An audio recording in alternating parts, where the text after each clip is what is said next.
చాలా హ్యాపీగా ఉంటారు. మీ లైఫ్ చాలా సక్సెస్ఫుల్గా ఉంటుంది, సంతోషంగా ఉంటారు. స్పీడ్ బ్రేకులు లేని జర్నీ లాగా ఉంటుంది మీ జీవితం. సడన్గా మీ మైండ్ మీ పాస్ట్లోకి తీసుకెళ్ళి వాళ్ళు నిన్ను తిట్టారు, వాళ్ళు నిన్ను బాధ పెట్టారు, వాళ్ళు నువ్వు ఎలా హర్ట్ చేయాలి అని చెప్తుంది. దీనికి కారణం మీరు కాదు, మీ మైండ్.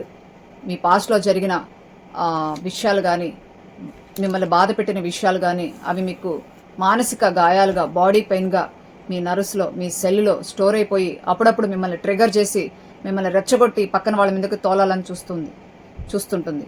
కానీ మీరు అలా చేయకండి.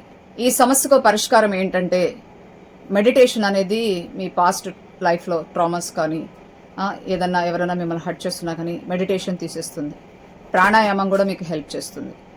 ఇవన్నీ చేయడం మాకు టైం లేదంటే జస్ట్ మీకు పాస్ట్ గుర్తొచ్చినప్పుడు, మీరు ట్రిగర్ అయినప్పుడు గమనించడం నేర్చుకోండి. ఇన్వాల్వ్ అవ్వకండి, విట్నెస్గా ఉండండి, సాక్షిగా ఉండండి. మీ ఎమోషన్స్కి, మీ బ్రెయిన్ మిమ్మల్ని ట్రిగర్ చేసేదానికి సాక్షిగా ఉండి అర్థం చేసుకొని యాక్సెప్ట్ చేసి ఎప్పుడైతే చేస్తారో ఆటోమేటిక్గా స్లోగా మీకు రిజల్ట్ ఉంటుంది. మీరు వెంటనే రియాక్ట్ అయ్యారు అని అంటే మీరు ఆ ఎమోషన్స్లో, ఆ పాస్ట్లో ఇన్వాల్వ్ అయిపోయినట్టు. నేను చెప్పిన టిప్స్ ఫాలో అవ్వండి, చక్కగా రిజల్ట్ ఉంటుంది.